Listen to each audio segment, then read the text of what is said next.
الله الرحمن الرحیم. زه د سلطان محمد منبر صاحب او داغه خاندان داغه مرګري داغه دوست ټولو ته د خپل پاکستان مسلم لیگ نون او زموږ د ضلعي صدر شیراز خان په دې ډله پر تراتک باندې زه ته خوش آمدید وایم او ویلکم وته کوم. زما مشرانو کشرانو ټیم ډیر کم دی او زموږ ممبر صاحب سلطان محمد صاحب چې د ټول شیراز خان باره کې خبرې وکړې، خو زه درته دا وایم چې شیراز خان خدای دا دوه درې کاریات کړل. که تاسو وګورئ په دې تحصیل ټوپۍ کې د ډګري کالج د دې په حساب د جنکو د هغه کالج دا زموږ شیراز خان کارنامه ده. که بیا وګورئ د ټوپۍ اډه هغه 50 کنال وه، اوس چې د حکومت بدل شو او هغې سره څه وشو هغه تاسو ټولو ته پته ده. نو هغه 50 کنال وه او ان آوټ وه، هغه چې کوم دی اوس آوټ انټ پاتې شو، آوټ دی ختم شو. دا هم د شیراز خان کارنامه ده. داسې به وګورئ د شیراز خان د جنکو هاسټل بلډینګ نوی هر څه دا د شیراز خان کارنامه ده. زه تاسو ته دا خبره کوم دا د نور ام پی ګان پاتې شوي دي.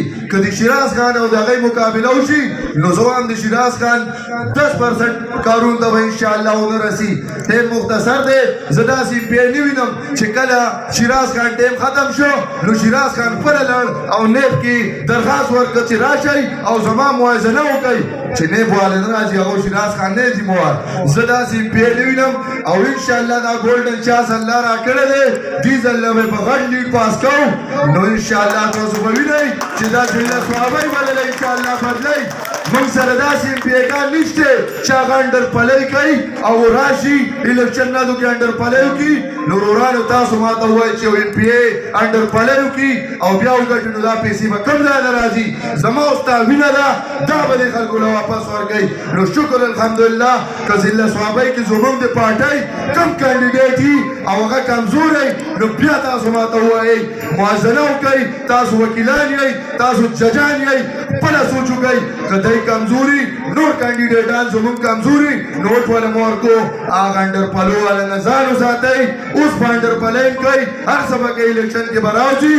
خو تاسو ته زه منت کوم، سوال کوم چې انشاءالله په اپوزیشن کې شیراز خان داسې کارونه کړي دي تاسو ته پټ نه دي. او اوس خو انشاءالله حکومت دی په څلورم ځل د نواز شریف وزیر اعظم را روان دی. نو دا تاسو له الله پاک له ویره راکړې ده. دا مزه یې کوي او شیراز خان پوره ضلع صحابه کې ټاپ کوي، ټاپ پاس کوي چې کوم ځای د ضلع صحابه د ضلعي صدر دی، کوم ځای هم د دی کاندیډیټ ولاړ دی. خپل تاسو ټول یار دوست ښه تعلق هم دی، ښه لاس هم رسي. نو ټول والا څنګ په څنګ وسه ودرېږئ. ټیم کم دی که نه خبرې ډېرې دي. والسلام.